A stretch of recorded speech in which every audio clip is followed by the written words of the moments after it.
Good evening and welcome to tonight's meeting of the North Planning Committee. My apologies for the slightly late start. We were delayed in our previous meeting.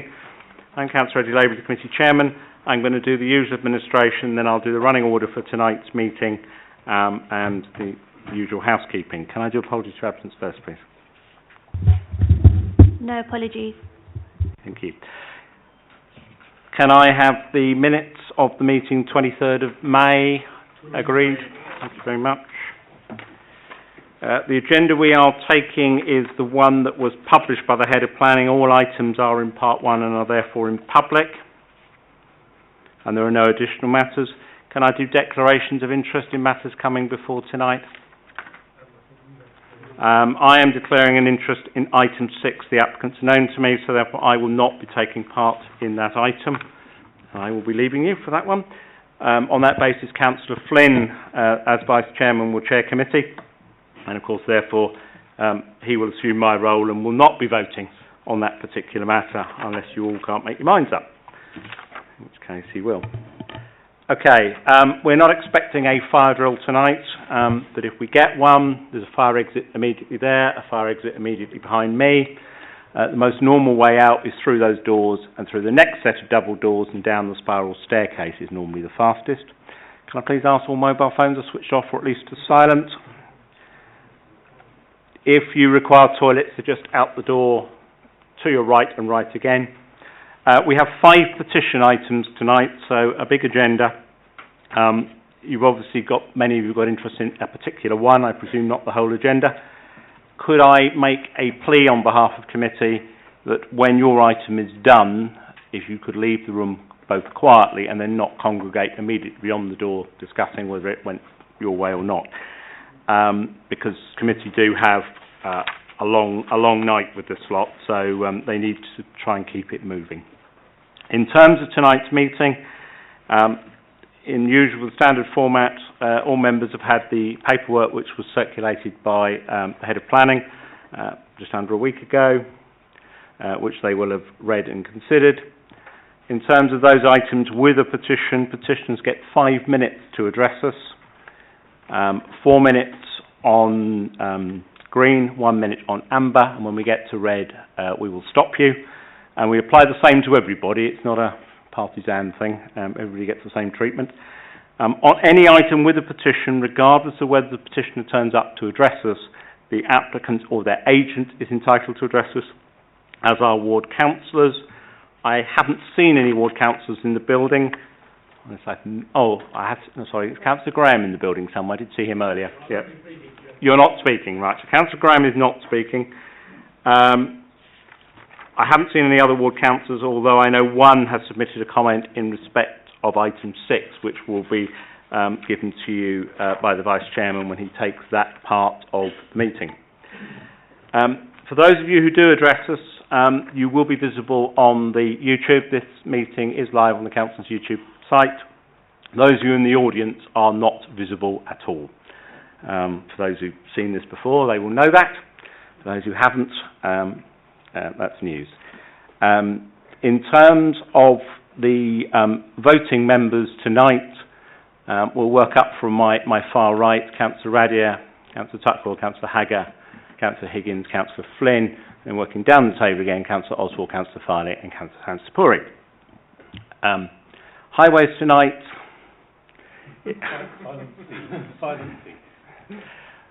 Richard Michalski. Our presenting officer tonight, Matt Koloszewski. They're making this difficult for me already. James Roger, the Head of Planning, provides me with advice, and the committee with advice, and Institution of Democratic Services, Sir Clark Glen Egan, is our legal advisor. That is all the preliminaries done. So I'm going to vacate this seat and take a walk, and Councillor Flynn will chair the first item.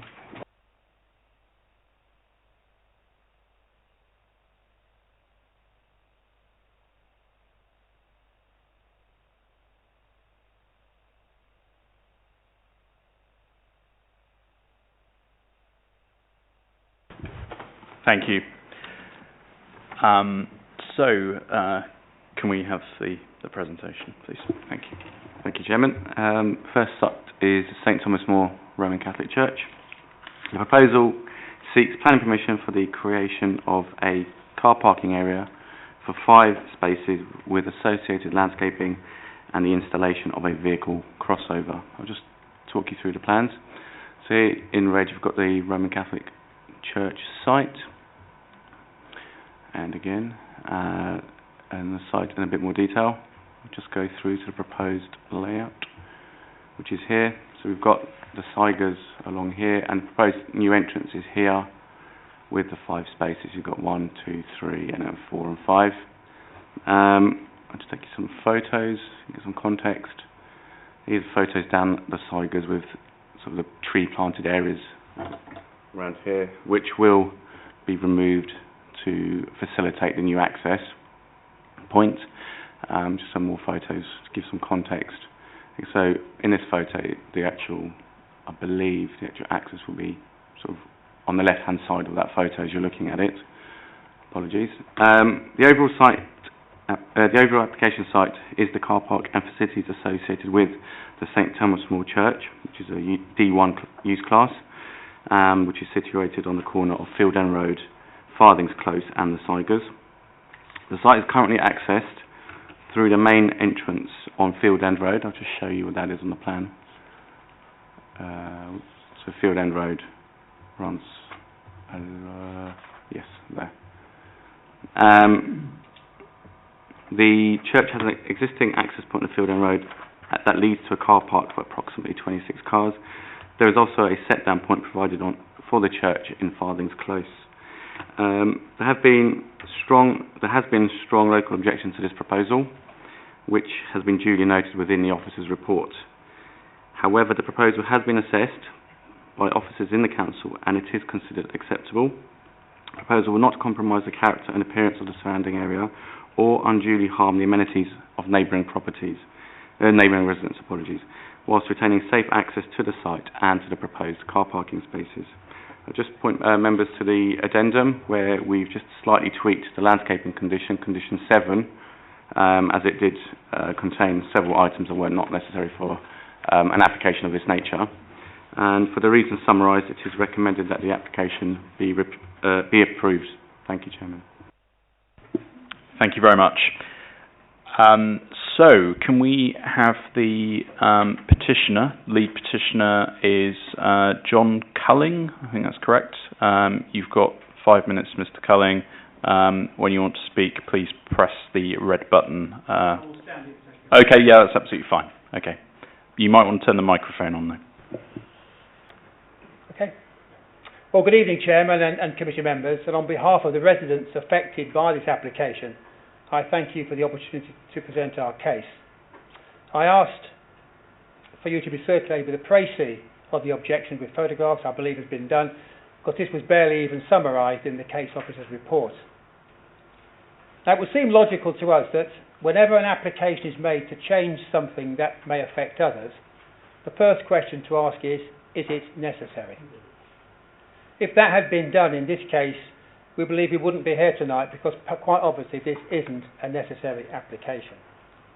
The Highways Officer in the report comments, "It is not clear to me why the applicant requires a single access of the Cygers to serve 5 car parking spaces when there is adequate access from within the church car park," and states that with a PTA level of 2, it suggests there will be strong reliance on private car trips. So this is a residential cul-de-sac, designated a local road. It is less than 5 metres wide at the point where the crossover is suggested, with 2 metres of that taken up with residential parking.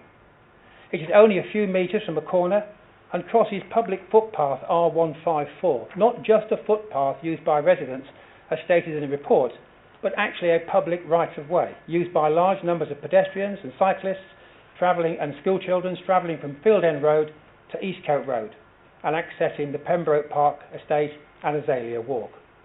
On the other hand, we already have the current access to the church grounds in Field End Road via a classified road, Field End Road, which provides adequate ingress and egress for existing site use to all church buildings and gives, again, adequate access for emergency vehicles and refuse collection, etc. Ample additional parking is already available on site within the existing demise, with availability to increase the number of spaces provided there in land that's doing nothing at this time. The Church Committee told us in January that if successful, nothing would happen for a couple of years while a further application was prepared, suggested to us then as being for 5 self-contained flats for retired priests. This now appears in the revised application as the future intention is to access a potential new development from the Cygers. The application does not justify why the entrance is needed. It is ambiguous as to what exactly the entrance is there to serve, particularly as the church hall referred to in the application is apparently currently unusable. The erection of a 1.5 metre sliding gate, without any indication of how it could be operated or secured, does not eradicate our concerns. The application has been recommended for approval with a number of conditions, but we believe it will be absolutely erroneous to even consider granting access from the Cygers to a site that has established D1 non-residential use, as a viable building on this site could be rented out or separated at some future date to offer a venue for a D1 operation. If a clinic, healthcare, day nursery or creche, etc., all allowable under D1, was ever opened on the site here, this would lead to horrendous traffic intensification in a narrow road where vehicles cannot pass going either way.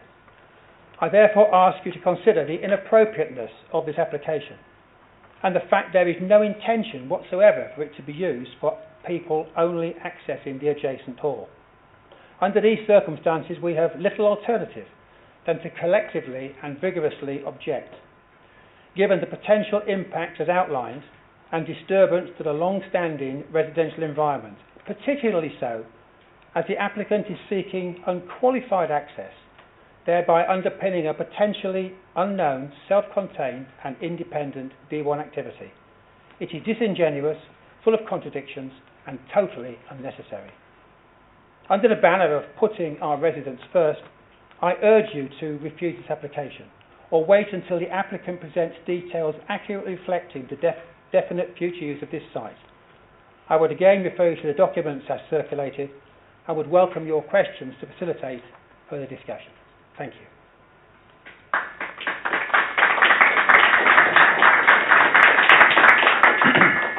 Thank you, Mr. Culling. Sorry, could you turn the microphone off, please? Thank you. So, do members of the committee have any questions for... No questions for first. Councillor Higgins, I see you have a question. Thank you, Chairman. I've seen your pictures here. Is this from 6 to 8? Is this the usual sort of situation on a Sunday or a Saturday as well? Well, probably worse than weekends because there's no, after 5 o'clock Saturday, there's no parking restrictions. Right. So what we find of late is that as well as guests arriving at people's houses, a number of people who don't live actually in our road, but live in either in Pembroke or in Farleigh or somewhere, often park in that corner. But it's parking right up to that corner of the intersection, quite legally. But when there's no restriction, then people will park where they want. Okay. But if you look at that corner, you'll see that it just comes to the right of that front car. The proposed access is just by the second of those large fir trees. So it's the turning. I live on the first house opposite. Yeah. Turning the car around, if there's something coming the other way, is a nightmare. Okay. Thank you very much. Thank you. Also see a question from Councillor Oswell. Thank you very much, Chairman. Do you get an thank you very much for the petition. Do you get an overspill at all from the Tudor Lodge Hotel, is it? Do you get an overspill for that? So they've got plenty of car parking space and there is no access from their back of their site to ours. So coming right round to park would be a hell of a walk back to them. So no you don't? Not okay. to my knowledge. The top end might, but we don't. So. Okay, thanks very much. Thank you, Chairman. Any further questions? No, I don't see any raised hands, so thank you to the petitioner. Thank you. Do we have anyone here from the applicant or their agent? Yes. Okay, so same procedure applies, 5 minutes. Please turn the microphone on when you're ready to speak. Firstly, I would like to introduce myself as Charlene Campbell, speaking today on behalf of St Thomas More, Roman Catholic Church and the Diocese of Westminster. I would like to take this opportunity to mention that the Diocese is very aware of the role that they play as custodians and they play for the preservation of historical importance of buildings and environment. And similarly, they have a great interest for empathy what goes on in the local area. Furthermore, endeavour to maintain the architectural cohesion of the local area for London's foremost examples of 1930s buildings. However, with changes to lifestyle and demands of architecture, planning and design, have to challenge the adaptation of architecture to practical, versatile and meaningful living spaces suited to contemporary life. The key, of course, is to balance the sensitivity and with integrity, and this is something the Church fully believes in and certainly appreciates. I would like to emphasise that the Diocese would not be applying to create a crossover within the site unless they felt that it was absolutely necessary and all other options were not exhausted.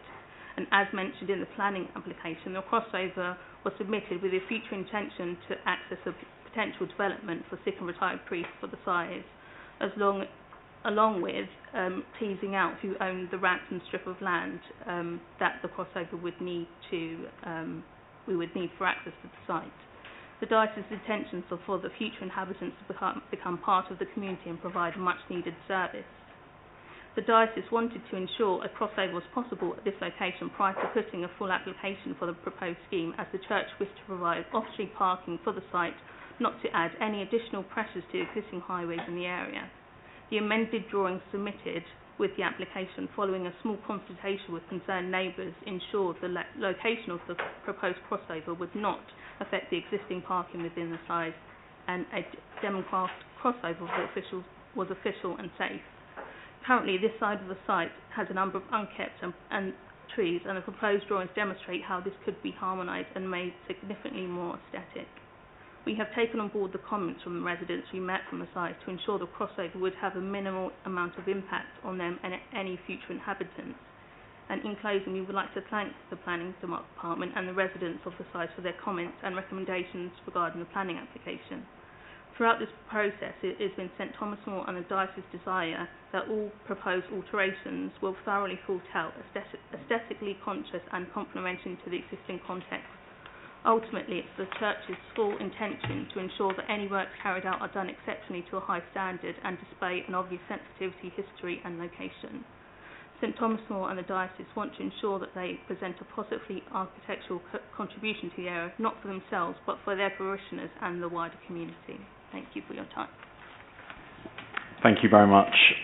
Does anyone have any questions for the applicant? Councillor Higgins. The petitioner did say to us that he was concerned what the future use of the site is. Do you know what that is? Yes. We have currently got, we're waiting a pre-app meeting for a larger proposed site, but prior to doing so, we thought we would put in an application for the crossover because there was a ransom strip of land, which you can see in the photo at the top, which we didn't know who the owners were. So prior to putting a lot of effort into an application which we didn't know was going to get through due to this ransom strip of land, this was a way of teasing out who the owners were, which has now been found out through the Certificate B that was submitted at a later date. So the proposal is in a planning pre-app at the moment? Sorry, yes, it's at, we're just awaiting a meeting with Chris Lancaster on the overall design. And for accommodation, or? It's for a residential block for retired priests. Yes. I appreciate. I know what you're going to say. I know I think we've heard the question. Different application. I just want to know. Okay. I see Councillor Radia with a question. Thank you, Chairman. I appreciate that this car park is for your retired priests, but do you ever envisage that it would be used for any other purpose, for example, a spillover? I mean, do you have enough car park spaces for the people visiting your church as it is?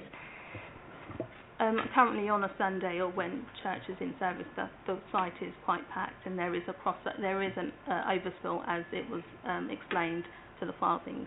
So on church, when mass is being held, although there are 30 allocated spaces, people do park kind of where they are and where they need to park. But yes, it's quite a cramped site.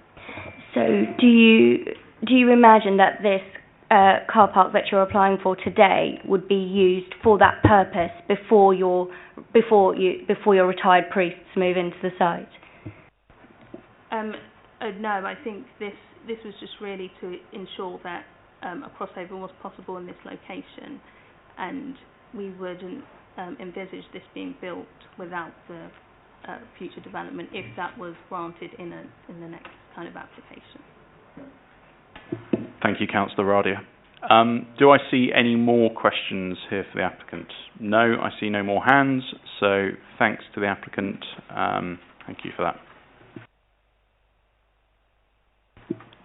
Before I open this to the committee for debate and any further questions for officers, as Councillor Lavery mentioned at the start of the meeting, we have received one written representation from a ward councillor, that's Councillor Nick Dennis, and I'm going to read the representation that Councillor Dennis circulated to members of this committee earlier today. So I'm just going to read his comments for the record here. So this is a quote from Councillor Dennis. I wish to inform you that I strongly support the petition against the planning permission for the creation of a car parking area for 5 spaces with associated landscaping and installation of vehicle crossover. The strong local objections to this proposal are understandable and valid.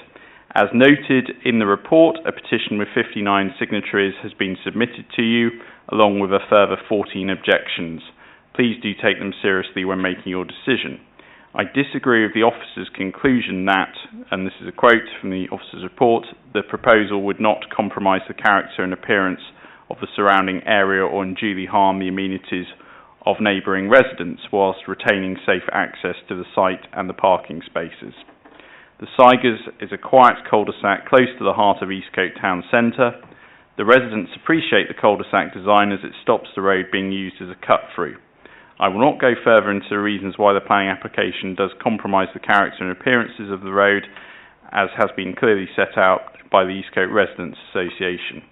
I fully support their arguments which are shown at the beginning of section 6 of the paper. I would like to draw your attention to the part of the application that will create a walkway between the Cygers and the church. This is a fundamental change in the relationship between the road and the church. It will allow people for the first time to access the church from the Cygers. This is bound to increase traffic flow and parking when events are being held at the church. I would ask that the committee respects the current arrangement where you cannot access the church and grounds from the Cygers. So that's the comments from Councillor Dennis. So I'll now open the discussion to the committee. Who do I see wanting to make some comments? I see Councillor Hagar. Do you want to go first? Yes, thank you, Chair. I'd like to say I have made notes actually from the strong concerns from the residents regarding this, and the fact that it is a cul-de-sac and a quiet residential road as well, especially regarding the view of the access and how much impact that's going to have on. Also weighing that up also with what Thomas Moore have also said as well about the access and the restriction and when it's going to be used as well. So it's just really taking those two things into account. Thank you, Chair. Do officers have any comments on the access issues raised? Before the highway officer comments, I think it's important that I guide members in determining the application insofar as what the application forms and the plans, which is what you're actually determining, are about, is a car park for 5 spaces associated with the church. So it's slightly unfortunate that that the applicant's been very honest in telling you their future plans, but the application before you doesn't actually relate to those future plans. So what you need to focus on is whether a small car park for 5 additional spaces for the church, whether that has adverse highway safety or impacts on or adverse visual amenity concerns. So it's just to steer members that you need to focus on those issues in determining this application. Councillor Higgins. Thank you, Chairman.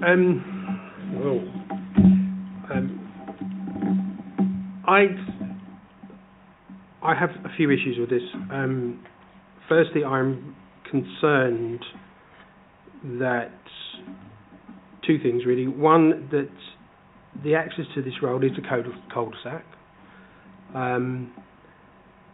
There will have to be some sort of planning restrictions on there anyway for turning of a vehicle into to access this. Is the first thing that concerns me, because if cars are parked, I don't see how they can turn in. So, are officers going to put a parking scheme here or something else to stop people parking down there if it's going to be open as an access? The other thing is to make sure that there is no access from one car park to the other, because then people will decide to go in one side and come out the other. So we'd have to restrict that, and I don't know if that is possible. So officers, let me know. Thank you, Councillor Higgins. Maybe the Highways Officer and James may want to comment on that. Yes, thank you, Chair. Well, coming through, answering your first point with regards to potentially upgrading waiting restrictions, there's always a possibility if the application was enacted and the access was opened and problems ensued afterwards. But it would be more on a monitoring and respond basis. So we wouldn't take action straight away, because obviously there are cost implications involved with traffic order making, etc., the legalities for adjusting yellow lines on the highway.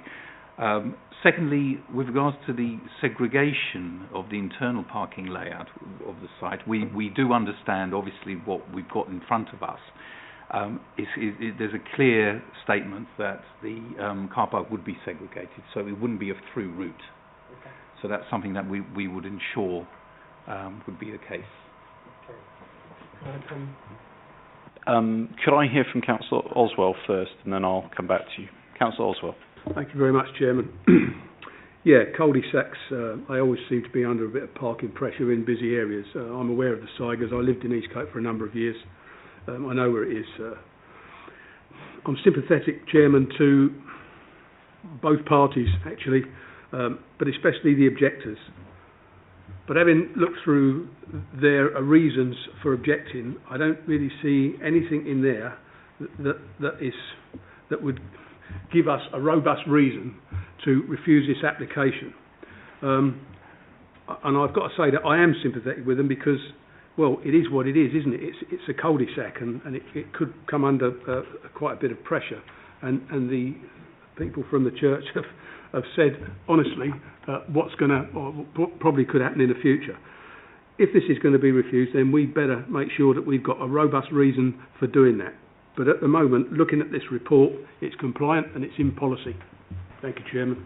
Thank you, Councillor Oswell. That sounded very close to an officer's recommendation, or not, but not quite yet. Councillor Higgins, do you want to come back? Yeah, I actually, unfortunately, I have to agree with John on a lot of these things that he said, but I am looking for something here to help the petition here regarding this. And I think some sort of restriction of parking or thing that we should be able to do this. I mean, the problem with it is that we are restricted. There is nothing here that I can hang my hat and say, right, I can go for that, and the committee will know that I would do that if I could. So, but the point I'm going to say is that I really need some officers to come back to me and say, you know, we can help. Yeah. Just to help members further.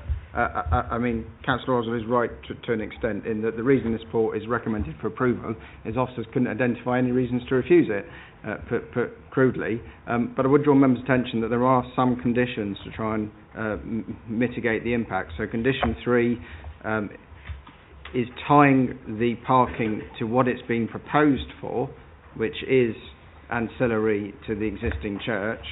So irrespective of what the applicant or petitioners may be telling you, this has been applied for as 5 parking spaces to serve the existing institution, the existing premises. Condition 4, I think, covers your point, Councillor, about controlling that the access point, that it can't be through the car park. And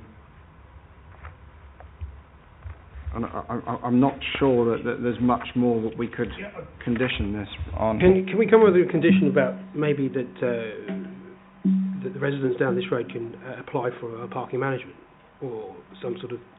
So if there's a parking management, then that will come out, that no one will be able to park down that road, only the residents. So...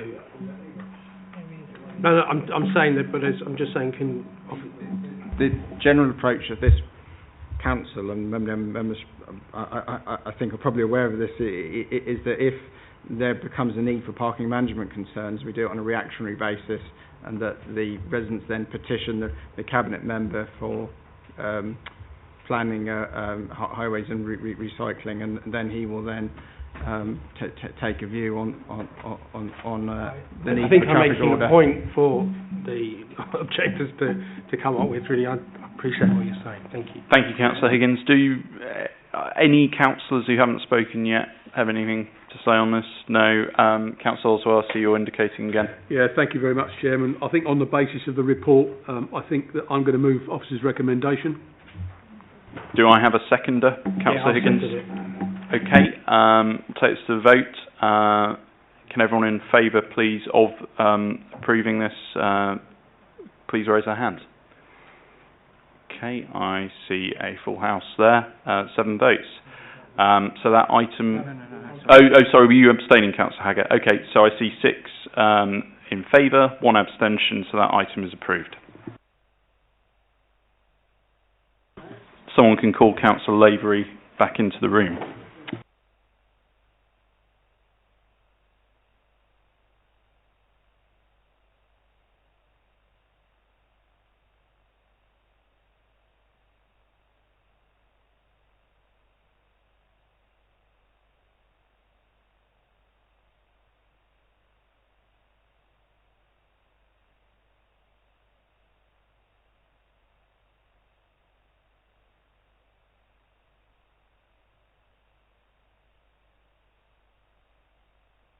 Right, I move please to items 7, 38 and 40 Ducks Hill Road, Northward.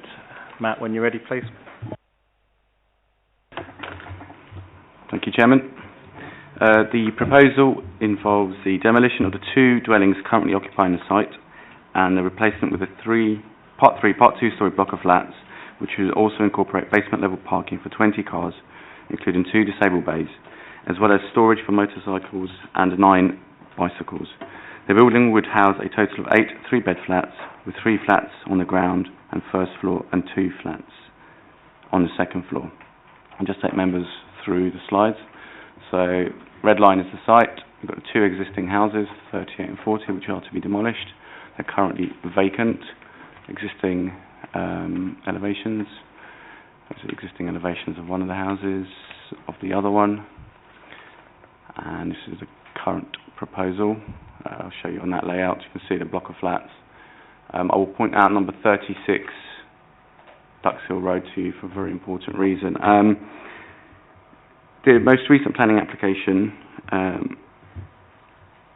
addressed previous concerns relating to the loss of privacy and overshadowing towards neighbouring residents, with the only reason for refusal being the overbearing and over-dominant impact the resulting building would have had upon neighbouring properties. It should be noted that this scheme was also refused because the development breached the 10% rule.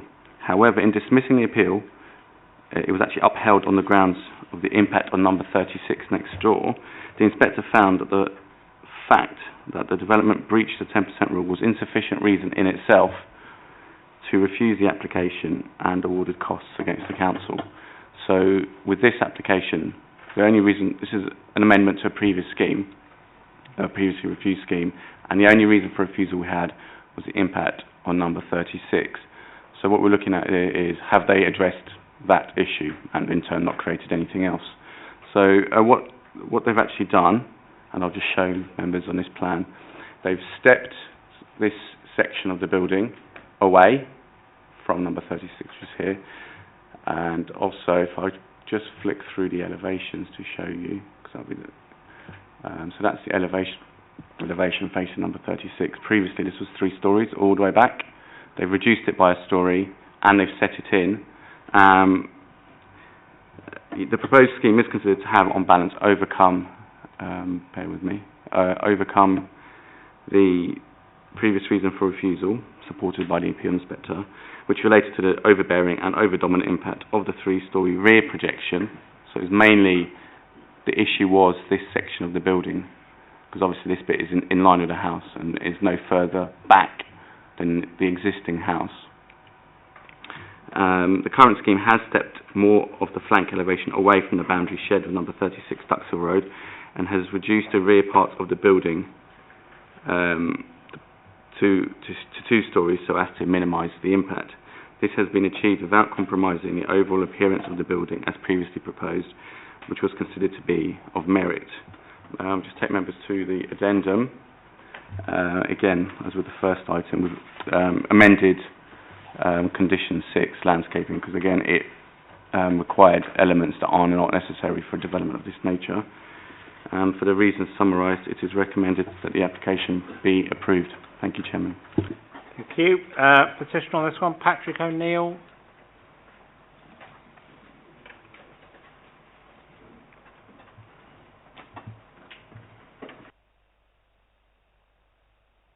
You press the button when you're ready, please.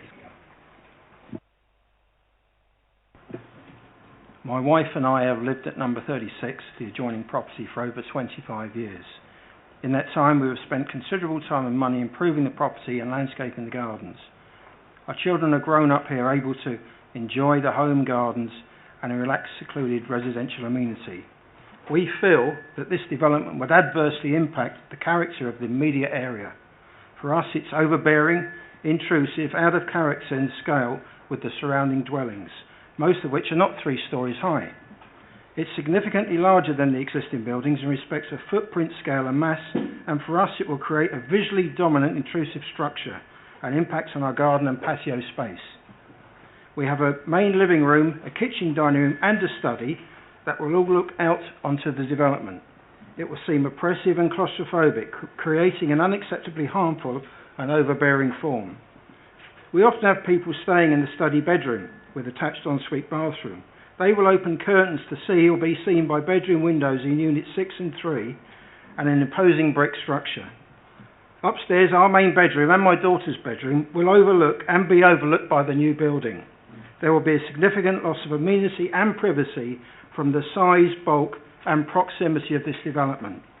At the very least, I would urge you to visit the site and understand the impact that this will have on our family home.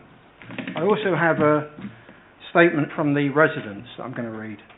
The residents wish to express their objection that the proposed rear 2-storey amended section does not mitigate the reasons for refusal given in the appeal decision. The amended proposal would cause unacceptable loss of resident amenity for number 36, Duxhill, and 9 and 10 Signet Close residents. It's essential that the committee members appreciate the significant harm the development would cause. The proposed development would extend 80 metres beyond the current building line into the current garden area at a height of over 8 metres. Number 36 would face a wall 136 metres square that would extend more than 2.5 times further along the adjacent boundary than the depth of the existing dwelling. The committee is asked to appreciate that the development would cause severe loss of amenity by being overbearing and domineering for number 36, and this is not mitigated by the amended plans. The minor amendment made to the rear section of 3 stories at 8.45 metres high to 2 stories at 8.26 metres high would remain overly domineering in size, height and bulk, and would contravene policy BE1 of the local plan part 1. The inspectorate appeal decision in 9th of February stated that the main issue was the unacceptable effect on the living conditions of the occupants of neighbouring residential properties, with particular reference to visual intrusion and overbearance. It concluded the massing of development and its overall bulk, scale and height in such proximity to number 36 would be a visually dominant and highly prominent form which would be highly visually intrusive. It also stated that given the relationship with habitable room windows, including a main living room, kitchen, dining room and study, it judged that the proposal would be oppressive, creating an undue and harmful overbearing built form which would be unacceptable in this context. Furthermore, the qualitative daylight sunlight appraisal confirms that the proposal would have an unacceptable impact on number 36, the inspector judged the proposal would exacerbate the existing situation, where the existing property on the appeal site already breaches council guidelines and would be unacceptable. This issue has not been mitigated. Concerning proximity to Signet Close, the rear section is within 19 metres of the centre of 10 Signet Close rear living room window. The application has submitted incorrect elevation drawings of the opposite side of Signet Close and falsely amended the drawings and labelled as number 6. The drawings provide inaccurate distances and impacts. The inspector ruled that bedroom 3 and master bedroom units of 3 or 6 are less than 21 metres away from the number 10 Signet Close living room. The inspector concluded the proposal would be harmful to the living conditions of the occupants of neighbouring residential properties. Therefore, the proposal would conflict with policies B 20, 21 and 24 of the UDP. Residents remain very concerned that the amended development has not been addressed. As such, before any decision is reached, the residents of 36 Duxhill Road and 9 and 10 Signet Close asked the planning committee members to undertake a site visit to appreciate the significant impact of this development. The drawings do not portray the massive bulk size and unacceptable siting of the proposed development in relation to adjacent properties. In light of the large potential impact, we ask for the decision to be deferred and appeal to you to visit the site to gain a true appreciation of the harmful impact. Thank you. Nicely timed. Do members have any questions? No. Okay, thank you very much indeed. Thanks, guys. Anyone here on behalf of the agent or the applicant looking to speak, if you wish to come forward?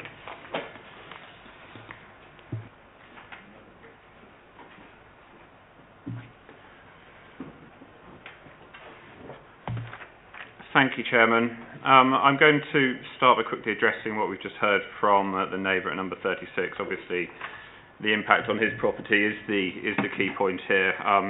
A lot of what he said, unfortunately, refers to the first appeal rather than the second appeal, which was only dismissed on the single ground of the impact on 36.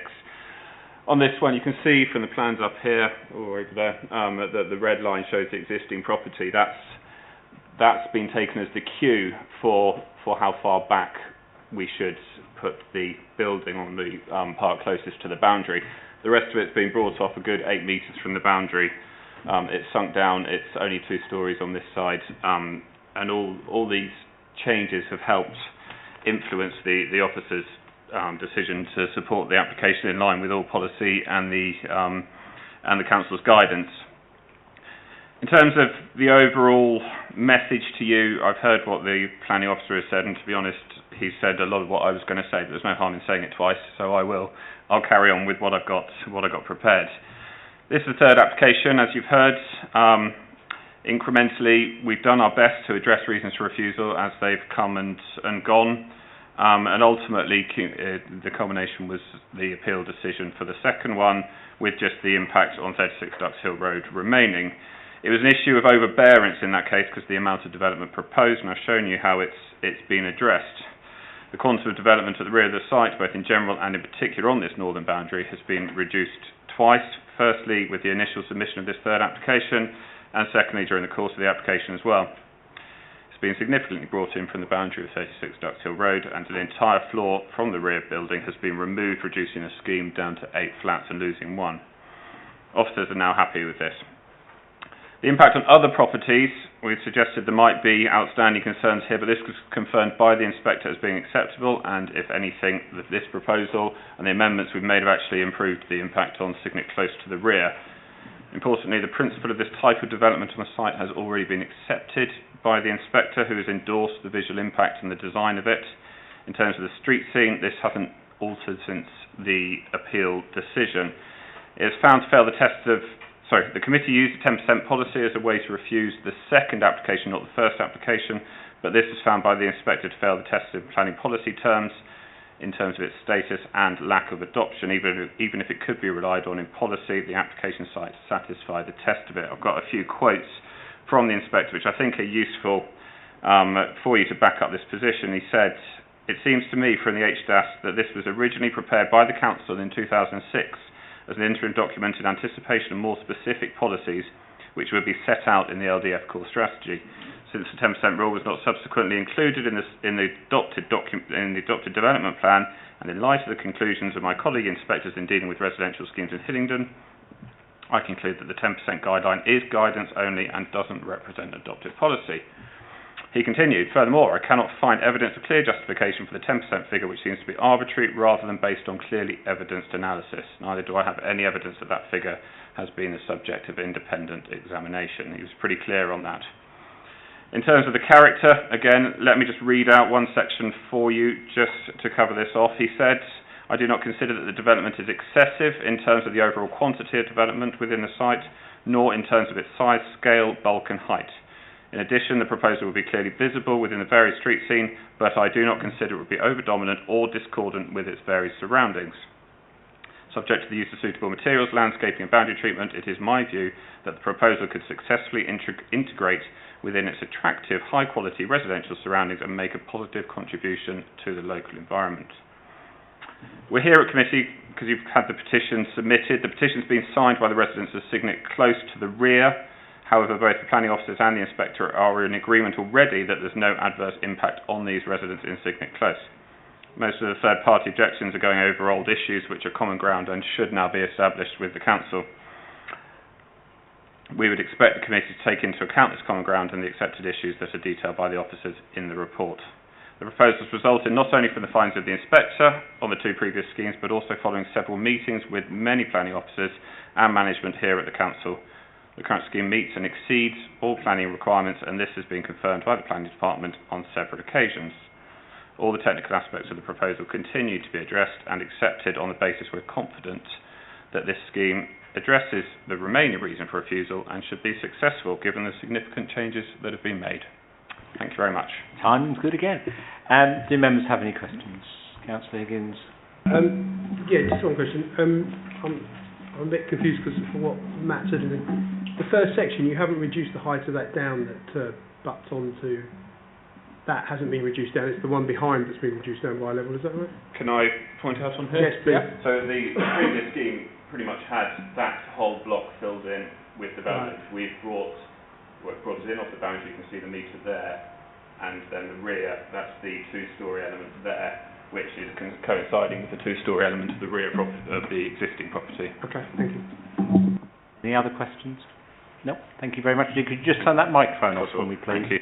We're getting a lot of feedback tonight, and will only be worse. Okay, I'll open this one for debate. I will direct members very clearly towards the appeal decision. The appeal decision gives you one ground to look at this only. The applicant is correct. With the exception of the impact on 36, the appeal inspector was happy with all other matters. So I'll ask members, and I'll start there. Councillor Flynn, away you go, please. Thank you, Mr. Chairman. Yes, having looked at the appeal decision and read obviously the officer's report, and also having been a member of the committee that actually voted this down, unlike many of the other committee members here tonight, I do feel the applicant has actually addressed the issues which the inspector picked up on, which, as the chairman says, was that one issue around overbearing.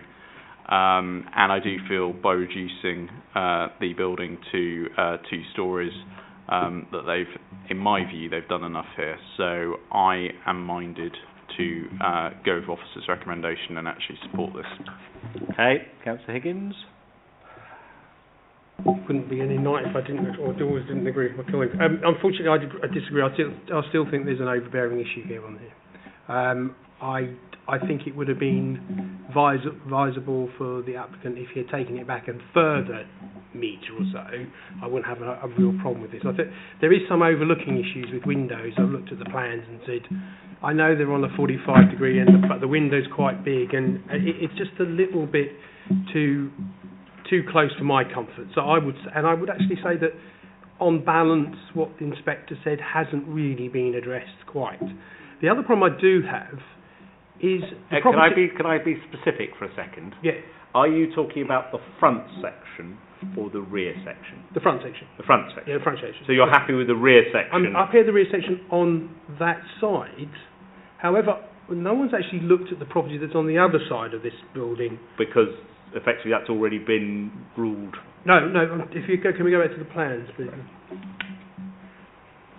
If you drop down, that one there, can officers explain to me whether there's any overlooking issues there, or what is the distance between boundary lines, and what is the height of that side? Because I'm a bit confused with the plans. Forgive me, I'm not an architect.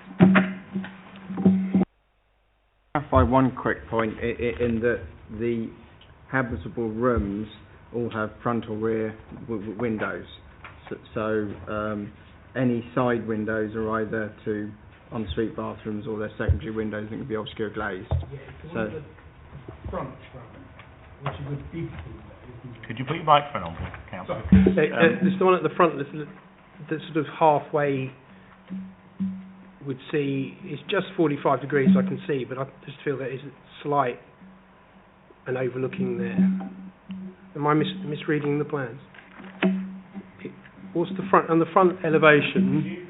Just give us the plan number you're looking at on your page and where it is for officers, because I think they're kind of struggling. For a second or two. Maybe it all becomes clear to them. If I can find it myself. Well, that's what I was hoping you were going to do for me. Yeah,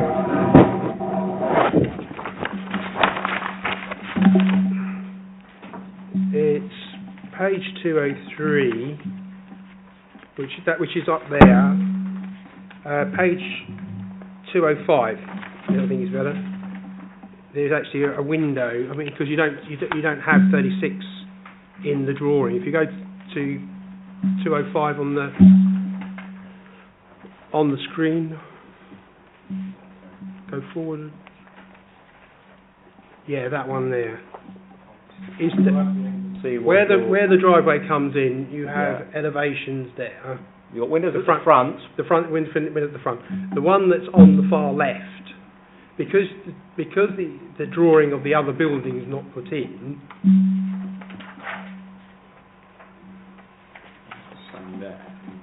The building's here, you see. Right. So there is the officers worked out where we are. Are we?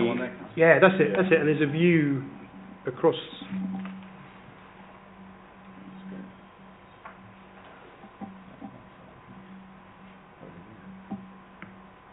Yes, that one there probably, and the one on the roof as well, David.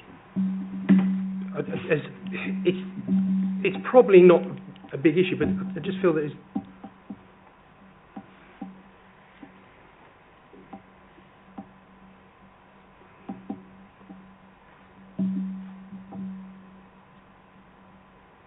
I mean, the bottom line of this, to me, is nearly there, but it's not quite. I got where you were, but you're struggling to explain why to me. But yeah, I think I got your point. It's hot. No, anyway. But the other property that I am concerned with is on the other side as well. Yeah, but they've already the inspectorate last time was extremely unimpressed with additional reasons being added, which we hadn't raised in the previous two. So. I think those will have to be deemed as matters that are dealt with. Yeah. Okay. So your prime concern has got to be 36, and if you can't get it on that, I'm afraid. Well, I've got it on that. I think it's still overlooking. I think it's overbearing, and the overlooking officers are thinking about. And it's bulk. No debate. Thank you very much, Chairman. I've just had a look through this appeal report from the planning inspector, and he's dismissed most of it.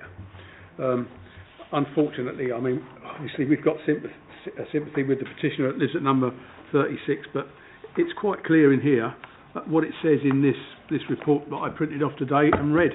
And I've just skimmed through it again now, and also it mentions the 10% as well, 10% rule, which I was originally looking at to see if we could do something about that, but we can't. I think, Chairman, that we are where we are with this, and I think it's been moved. I'll second it if that's the case, because I don't think that we have any choice. The officers, Councillor Higgins, the head of planning is struggling to see where you are. Yeah, it has been known for me at committee meetings. I've also just publicly to acknowledge with members that there's an issue with the window, but I cannot see any issues with any of the windows on this proposal. Okay. on this one? Otherwise, I am moved and seconded, and I will put it to the vote because I'm not seeing any other hands go up. On that basis, nobody else has anything to add. It is moved and seconded that this be approved in line with the officer's recommendation and subject to the changes made in the addendum. All those in favour, please clearly show. 1, 2, 3, 4, 5, 6, 7, and abstain. Still goes through. Right, that one's dealt with. I move on to 31 Frithwood Avenue, Northward, agenda item 8 on page 57.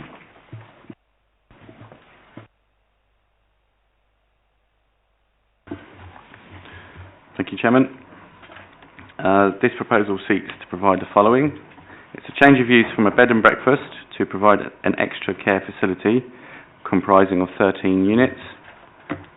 The proposal seeks to provide alterations to the roof, including the enlargement of both front and rear dormers, a full-width single-storey rear extension, and a Part 2-storey extension, as well as the provision of 5 car parking spaces and cycle storage. For reference, since the application was made, the applicant has altered the layout of the scheme to reduce the number of extra care units from 14 to 13, which is what we're considering today. The revised scheme also includes a communal lounge. Members should note that the applicant lodged an appeal against non-determination on this application. The reason it has taken some time is because we have been in negotiation with the applicant to get a better scheme.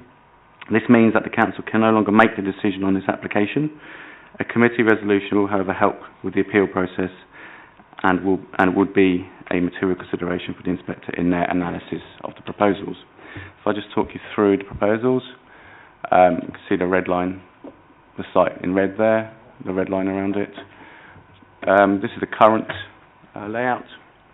You have the front of the property here, the back there, and I'll show you. So the proposals, in essence, are a big single-storey rear extension there, and that's sort of the current rear of the building. You can see the ground floor extension there, and that's the first floor. In terms of the elevations, apologies, you can see the single-storey rear extension there with the first floor projecting further out. This is the existing property. I think some members might be familiar with this site. I'll just flick you through the photos just to show you what it looks like. 31 Frithwood Avenue is a substantial detached building that sits on a sloping site on a prominent corner bounded by Canterbury Close to the west and Frithwood Avenue to the south. The existing house is set away from the front boundary by approximately 20 metres. The site benefits from access to the rear of Canterbury Close for parking and bin storage. To the front is an area of lawn with 2 car parking spaces, and to the rear an area of patio and a car park with 3 car parking spaces.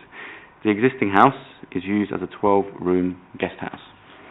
Whilst the existing bed and breakfast premise is not of significant architectural merit, the property is of character that is in keeping with other properties within Frithwood Avenue street scene.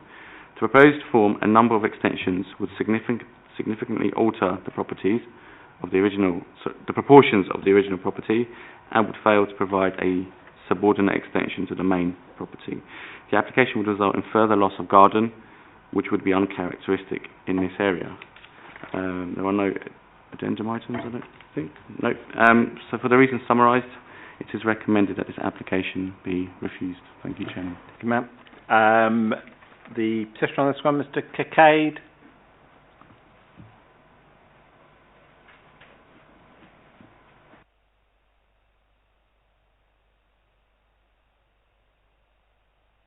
Sorry. Good evening, Chairman Committee. I reside in Canterbury Close, which is at the back of 31 Frithwood Avenue. Our main concern with this proposal at the moment is the hindrance it's going to cause with residents with the parking. At the moment, I don't know if there's some photographs which have been put up, which shows what happens in the morning, because there's a school across the road. I think this photo should be up here somewhere. I think they were given earlier. They were circulated, so... Okay, fine. So you'll see the impact it has, and what it does in the mornings is that Frithwood Avenue, which sits 31 Frithwood, which is on the corner of Canterbury Close, most of the mothers who come with the children park the cars there, and it's not very accessible. Any development of such sort, I understand that the development, it says, is for 13 studio units. It also says it's 12-bed care home or a bed and breakfast. So I don't know which one is actually under review, but I presume it's the care home and the studio units. It's a care facility is the application before. Care facility, okay. So now they're talking about 13 studio units, and I believe, please, I mean, I'm not a planner, but the studio units probably don't even conform to the size required, because most of these average about 15 square meters. Like I said, also when they propose to do the rear extension, it's going to bite into the rear car park, which currently was being utilized by the bed and breakfast place. Currently, with the residents on Canterbury Close, there are 14 cars, which is every day. At the weekends, with guests in that, you're looking about 16 to 18 cars. I see in the applicant's proposal, he said that most of the staff would be cycling or use public transport. That's a huge assumption. Also, anybody living at that particular place, they actually have mental illness, which is not a disability, but they could have their own cars as well. So we think that it's going to have a huge impact. And I think also in the morning, it impacts the safety of the children when the mothers are parking the cars. And for that reason, I mean, we would like this application to be refused. Yep. Okay. Do members have any questions? No? Okay. Thank you very much indeed. Is there anyone here on behalf of the agent or the applicant for this one looking to speak? Okay. Despite what the petitioner's just said, I would remind members that parking is not a refusal reason on this application. It's being refused on design grounds and also the absence of legal agreements and management plans to operate the premises as a care facility, which does address some of the petitioner's issues with regards to the care home. Councillor Higgins. I will go with officer's recommendation. I'd just really like to say I think it's really not cricket that this applicant has strung the council along. And I wish it would come up for determination in the right time, because it was still got the same result. So I just want that to be noted to the committee. Thank you. So I put my officer's recommendation. So. Seconder? Yes, thank you, Chairman. I'll second that. Does anybody else have any views they want to express? I'm taking the lack of hands to say no. So we are saying to the inspectorate we would have refused it for the two reasons given had we had the opportunity to determine the application. That is what will go forward in the appeal papers. All those in favour of that, please clearly show. Thank you. That one is refused. And I come to agenda item 9, land forming part of 43 The Drive, adjacent to 68 and 113 Knoll Crescent. Will be familiar to some of you if you've been around this committee for a little while. Thank you, Chairman. The proposal seeks permission for a pair of 3-bedroom semi-detached dwellings with associated parking and amenity space within an area of land to the rear of 41 and 43 The Drive, Northward. The new dwellings will be accessed off the southern arm of Knoll Crescent. The pair of semi-detached dwellings will be single-storey with a maximum height of 6.1 metres, incorporating steep pitched roofs with all the bedrooms in the roof space. The building will have 2 front gables. In fact, let me, as I talk, just take you to the elevations. There we go. And I'll just show you as well where that's... So you've got 43 The Drive there. And the proposal is for the pair of semis, chalet-style bungalows, if you like, in this location. The building will be 15 metres wide, 9 metres deep. Internally, these family-sized dwellings provide 3 bedrooms on the first floor and a ground floor kitchen, diner and lounge space, creating 105 square metres of internal floor space for each house. The application site, as I mentioned earlier, is situated to the rear of 41 and 43 The Drive. The site is rectangular in shape. The site comprises of areas of lawn, trees and vegetation and has an overall area of 0.13 hectares and is verdant in character despite the recent addition of an outbuilding and double garage. So just to give members some context for this site, and the reason there's a swimming pool there. So what you actually have, there have been many previous applications on this site, which some members may be familiar with, and a number have been refused for houses of different designs in this very location. Since the previous applications were determined, the applicant has constructed an outbuilding that was meant to house a swimming pool, but does actually lie empty, well, or did at the time of the officer's site visit. So that is in this location here. That actually has a certificate of lawful development for a swimming pool enclosure and swimming pool. Also what has happened is recently the owner has built a crossover here with a garage, as you can see, and we as a council refused that, but it was allowed to appeal recently. So during this recent site visit, officers noted the applicant had separated the site with a Harris type metal screen. However, the applicant claims the barrier was erected for health and safety reasons. Now, just to show you, that is along this line here. So it separates. So currently, as approved and as erected, this swimming pool enclosure should, in theory, be ancillary to this house, because this whole site was shown to be part of this house, but it has been fenced off at this point. The applicant considers the site's context has changed, however. The applicant considers the site's context has changed. However, officers consider the vast majority of the site is open and verdant.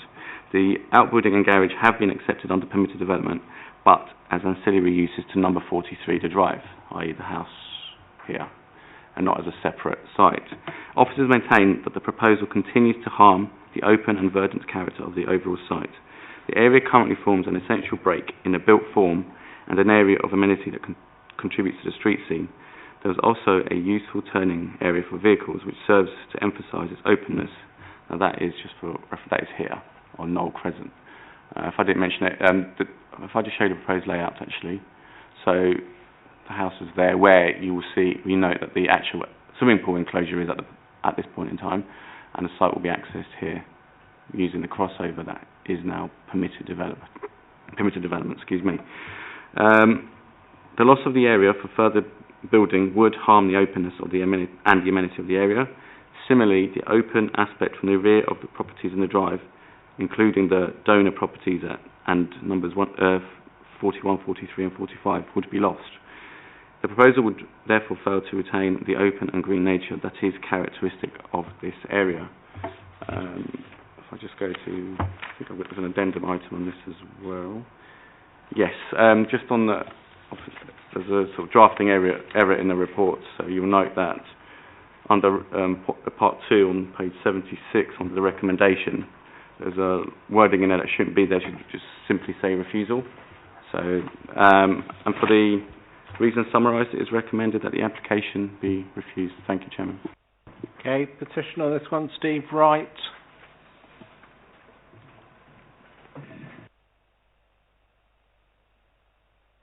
Good evening, and apologies if I sound familiar. 85 Northward residents signed this petition.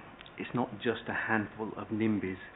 It's a mix of people that are all upset and very angry that yet another application has been submitted for this garden when so many have been refused already and subsequent appeals dismissed. In fact, just over a year ago, this committee refused an application to build on this garden, citing numerous policies and reasons. With the help of some sophisticated software, we can see that this latest application is virtually identical to the one that you rejected last year. By laying one directly over the other, we can see that they mirror each other almost perfectly. So there can be no logical reason to approve this application when you rejected one that was almost identical just last year. And the reasons why planning has been rejected before still apply now. It's still backland development of the garden belonging to number 43, the drive, where there has never been permission to build houses. Please don't be fooled by the so-called existing building described as a swimming pool. No subterranean structure has been built to withstand a pool. There's no large hole inside for any water. There's just a hastily built shell put up in an obvious attempt to deceive you and get around your previous decisions. By changing its purpose from a swimming pool to dwellings, it would contradict the permitted development certificate that they have. Please also note that the independent approved inspector for the site actually referred it back to the council because, as he told us, the owner-builder had done nothing right. We'd argue that it should be torn down and be a non-existing building. This application fails to spell out the intentions for the remaining garden area. Again, any further applications will be attempting to cynically bypass previously made refusals by this committee. This application would likely make the drainage problem in Old Crescent even worse than it is, and would not help the low water pressure issues experienced by some of the residents. Access and parking for the residents in Old Crescent has already become more difficult since they had the drop curb installed. The applicant has still made no attempt to make good the neighbouring wall that their contractor destroyed, a sign of the disregard for the area. As identified by the Council and Planning Inspectorate, the trees and greenery here do form an integral part of the character of this area. We need to protect the greenery that's left, including the protected species that are vulnerable and the wildlife. We hope the committee agrees there is no logical reason to approve this application. Thank you. Thank you. Do members have any questions? No. Thank you very much. Is there anyone here on behalf of the agent or the applicant? No, I'm not seeing anyone. Councillor Higgins, I think you're dying to take us forward on this one. Yeah. I know.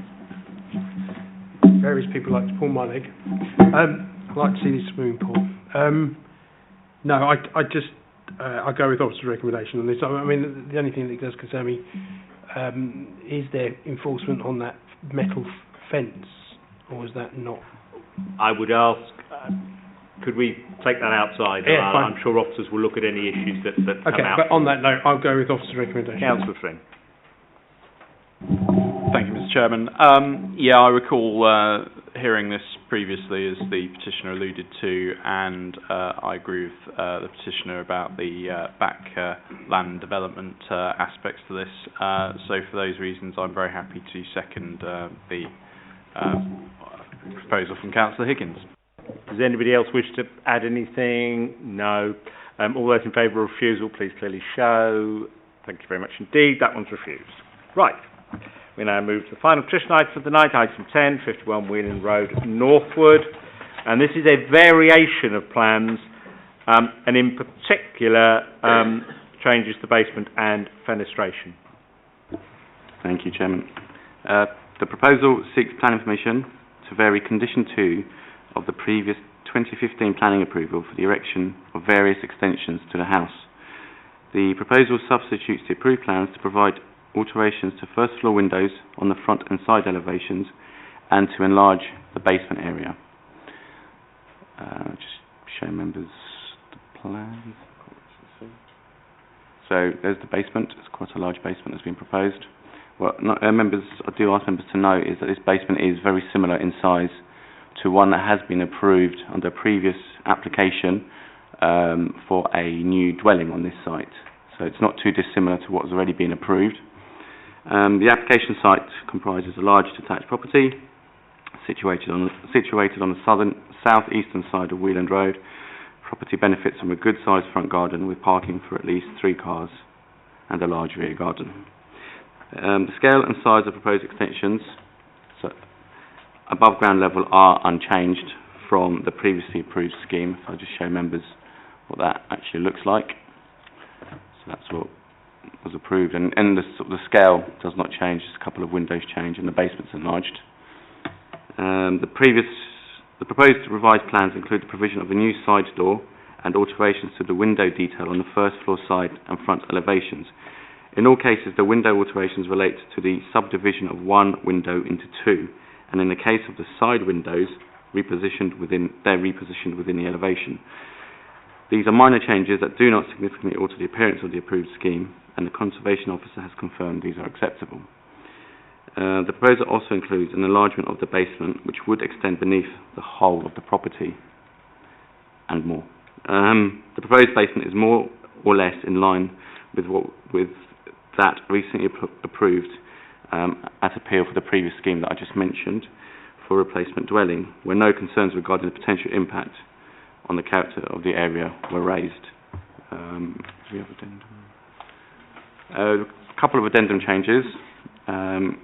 We've received additional comments from the Gates Hill Residents Association in relation to floodwater management, Part 2 local plan, trees, landscaping, impact on neighbours and structural matters. These comments centre around the assessment of the scheme against local plan Part 2. Members will be separately briefed on this point in a moment by the Head of Planning. All other issues raised are covered in the officer's report. There's also a proposed amendment to the landscaping condition, number 8, to remove parts 2A, 2B and 2D, as these are not required for applications of extensions to existing houses, as there will be existing refuse storage, cycle storage on the site, and the car parking layout isn't being altered. For the reasons summarised, it is recommended that the application be approved. Thank you, Chairman. Okay, I just asked the Head of Planning now to comment. I believe the local plan Part 2 may come up in a moment. I'll ask the Head of Planning just to comment on that before we get going. So the councillors will obviously note that the report before you doesn't cite policies from the emerging Part 2 local plans. I'm just going to briefly explain the reasons for that. I have produced a handout for members as well that's been circulated. But the key point is paragraph 216 of the National Planning Policy Framework explains the weighting that decision makers should give to emerging plan policies. So the first line of it is that from the day of publication, decision takers may also give weight to relevant policies in emerging plans, and then it sets out 3 criteria. So I'd immediately say at this point it does say the word may, and that was intentional of the government because when plans have very limited weight for various reasons, decision makers might not wish to be drawing reference to them when actually the policies that they should be applying or the adopted plan policies that are in place. So I'll just quickly talk through the 3 key criteria. The first one's the stage of preparation of the emerging plan, and then the NPPF says in brackets, the more advanced the preparation, the greater the weight that may be given. The key point I'm going to stress here is our local plan Part 2 has not yet been through examination in public.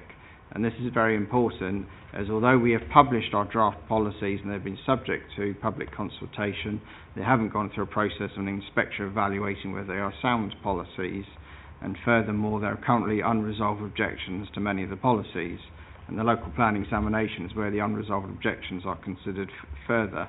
Even when there are no previously outlined objections, an inspector may elect to challenge a policy, as such policies may still be subject to change post-examination. The second criteria is the extent to which unresolved objections to relevant policies, and again, the less significant the unresolved objections, the greater the weight may be given. And I'd say immediately at this point that I could not tell you in terms of every Part 2 local policy whether there's been representations, but there has been reps made against the basement policy. So, which I'm pretty sure is the policy that might be cited shortly. And then the third point is the degree of consistency of the relevant policies in the emerging plan to the policies in the MPPF. Now the MPPF doesn't have a policy on basements, and I'm going to be a slightly sweeping statement here. I think it's widely known the MPPF is generally a pro-development plan, and it does it does state from the outset that the decision makers should be approving development proposals that accord with the development plan without delay, and where the development plan is absent, silent or relevant policies are out of date, granting permission unless any adverse impacts of doing so would significantly and demonstrably outweigh the benefits when assessed against the policies in this framework taken as a whole. So put simply, what I'm trying to explain, which I hope to explain in a bit of detail, is that if we apply the MPPF, I don't think we should be giving weighting at this stage to the Part 2 local policies. It would be incorrect for me to say they have no weighting, but my guidance to you would be they carry very little weighting at this stage. And I'd be happy to answer any further questions. We'll take that as it is for the moment. Thank you, James, for that. And then we'll hear the petitions, and then we'll see what transpires in the debate. We have a petition on this one, Susan Howells, please.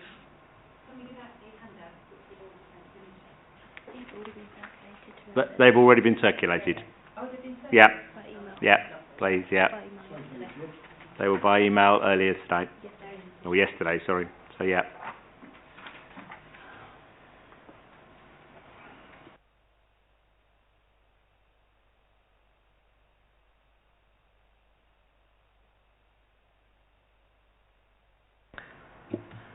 Good evening. So I'm Susan Howells, which I think most of you now know me, speaking on behalf of the Gatehill Residents Association.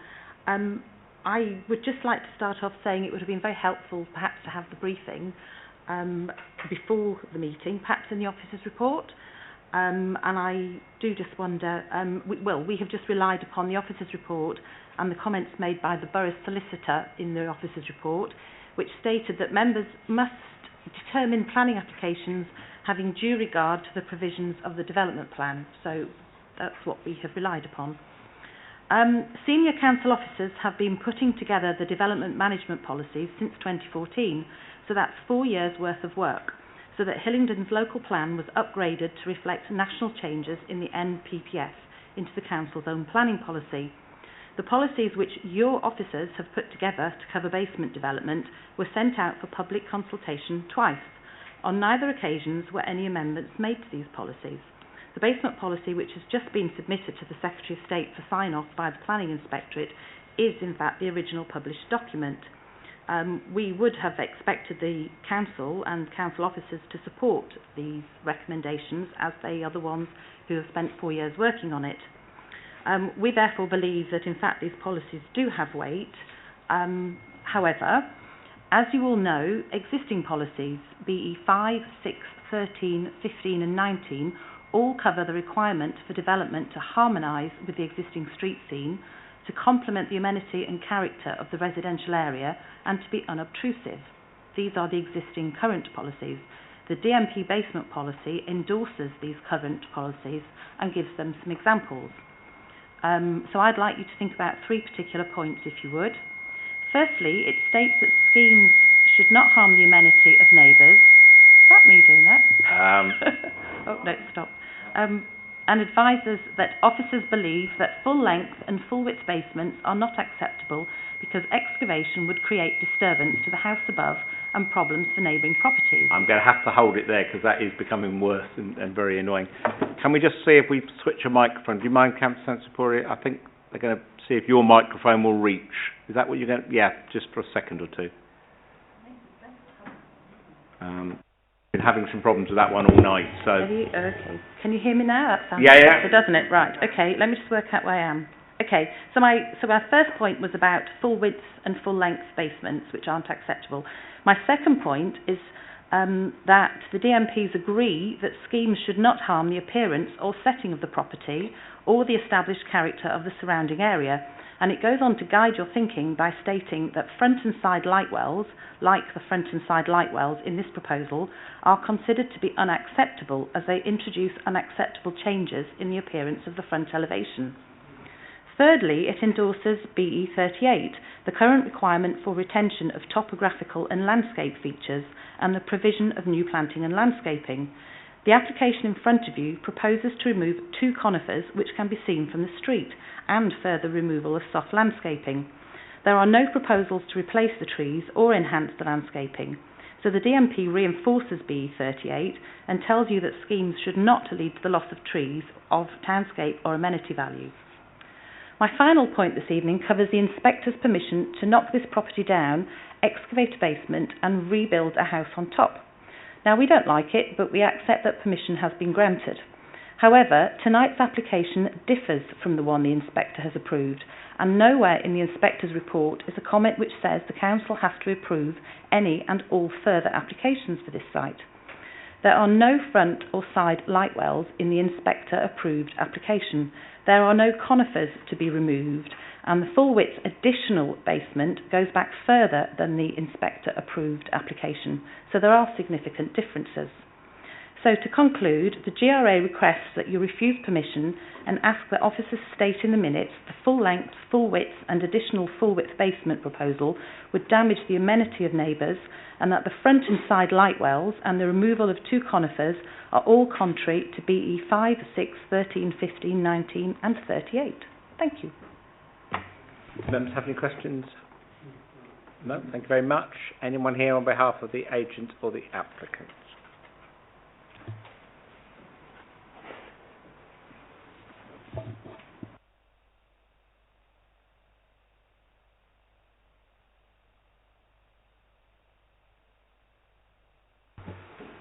Hi, good evening. Peter Higginbottom, Planning Insight, planning agent on this application. I'll try and be quick so we can rattle through it, hopefully.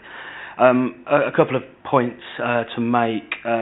Critical, this development is an amendment to an extant permission. Permission has been lawfully commenced. It's the proposal for an enlargement of an approved basement together with fenestration alterations, which the officers highlighted are relatively minor.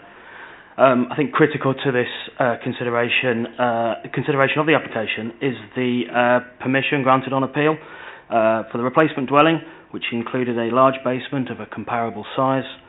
The inspector raised no issues with the size of that basement. It is also worth highlighting that a scheme was put forward to the committee last year for another replacement dwelling with a basement. The basement design before you is exactly the same as that basement on that scheme that, albeit members refused, members did not refuse for reasons of basement. They refused it for the above ground works. That's obviously the subject of appeal at the moment. I think that is very critical to this consideration. I think it's also worth highlighting there's no objections from the conservation or urban design team or flood water management officers. We've heard quite a lot about the development management policies, the emerging policies. I think James quite rightly pointed out that very little weight can be afforded to those. I think what has considerable weight is the appeal decision, the extant permission, and the other application that was determined last year. I've got nothing else unless there's any questions. Can I just clarify a couple of things just so I'm clear?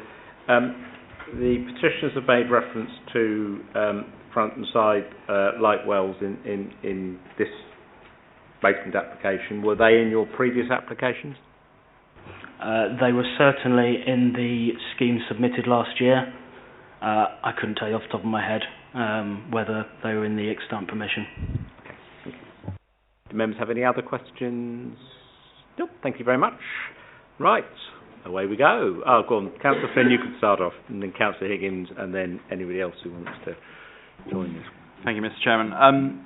Yes, I think it all sort of depends on seeking clarification on the difference in size between what the applicant is looking to do with the basement here compared to what the inspector provided permission for, because is it a sort of de minimis change, or is it actually something a bit more substantial? So my question to the officers is, in terms of measurements, where are we on this? How different is this basement from what already has consent? Fair question. I think it's probably got a bit confusing the past 10 minutes, but I haven't been at the previous committee meetings. I know that there's been discussion in terms of comparison of basements on this site before, so I think the agent actually clarified it quite well. So there was a basement allowed at appeal. The basement that you as a committee, in effect, in refusing another application, didn't have an issue with because it was the above ground you had an issue with. The appeal that I wanted to get a sense of. In terms of the basement that was allowed at appeal, how is that different to what is being proposed here?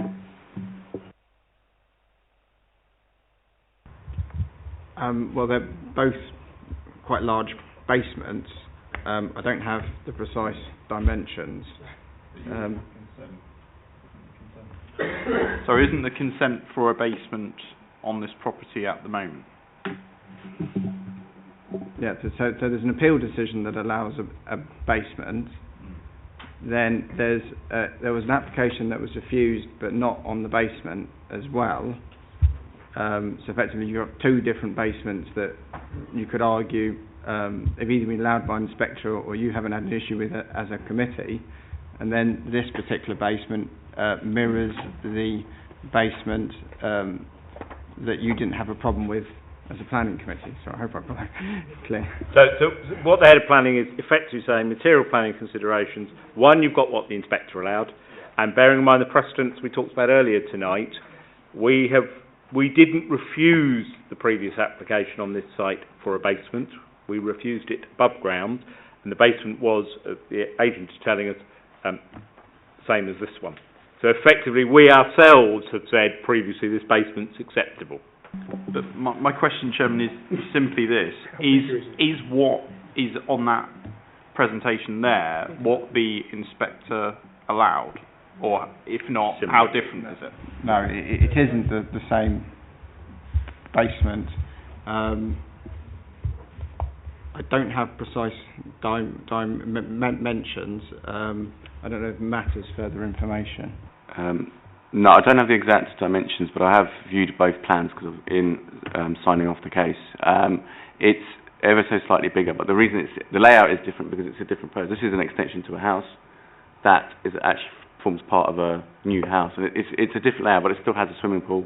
The previous approval had a swimming pool in it as well, and it is marginally bigger, but it's not something that if we refused we could. But you want to know the exact dimensions. I appreciate that. Councillor Higgins? Sorry to come in here.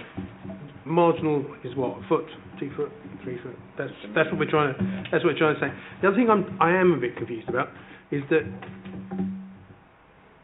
the petitioners stated to us that our policy on basements hasn't changed, and even in the new one that we're waiting for, it's exactly the same as the first one. Is that correct? The new one does have some changes to basement policy, but the guidance from the head of planning is that we put no weight on that, or very little weight on that. I'm not interested. I'm interested in the current one. The current one is... So the current one doesn't say you can't have basements. Yeah. We don't currently have a strict... if you're objecting to basements, our policies aren't particularly strict. The reason the petitioner is referring to the policy DMHD3 in the emerging local plan part 2 is it is stricter in terms of dealing with basements.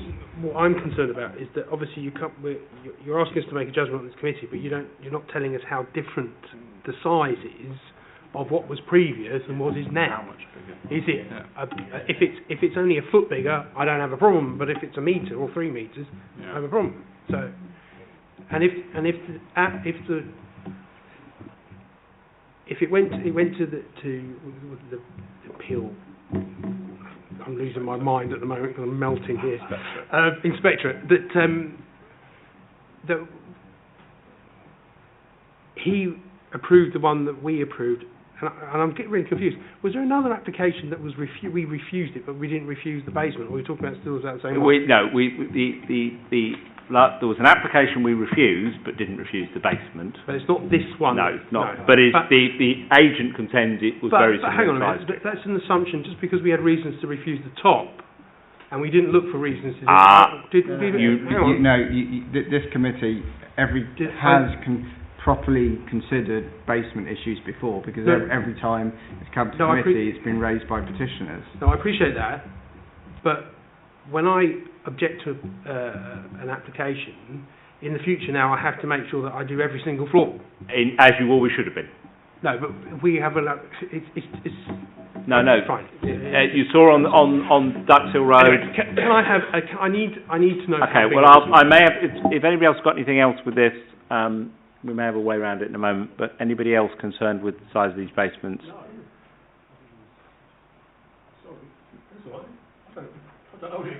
Any other members got issue with that, or are we content? Otherwise, I can adjourn and ask officers to double check the previous stuff. But I suspect it's going to come back with an answer that suggests that we haven't refused, and therefore we've not very far to go with this. But So if members wanted further information, I'd be asking the committee to adjourn, because I think it wouldn't take us more than 10-12 minutes to print out the information and give precise details. Councillor Higgins. Councillor Slade. Yeah, thank you, Mr. Chairman. The bottom line is, for me, if it's a de minimis figure, if it's just a very, very slightly different to what has already been consented, then I don't have an issue with it. But I'd like to have a sense of the measurements, if at all possible, if that information is available. If not, then we're going a little bit blind. Through you, Chairman, I'll second that. Yeah. Thank you, Chair. Yeah, I agree actually, and I think it could be proved quite important. So I do think we need to know the difference between the two measurements as well. So I'm actually in agreement with that. Okay. What do you need, guys?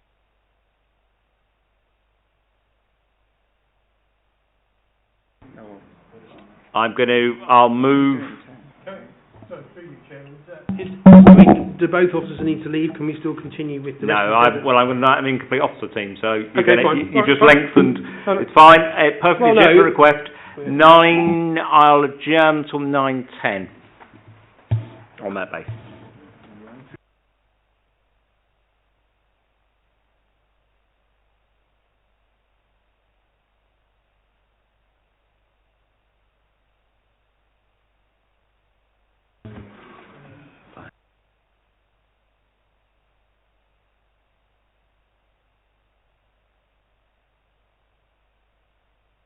Yeah, I'm a bit worried that comment will be passed that isn't on the record. Right.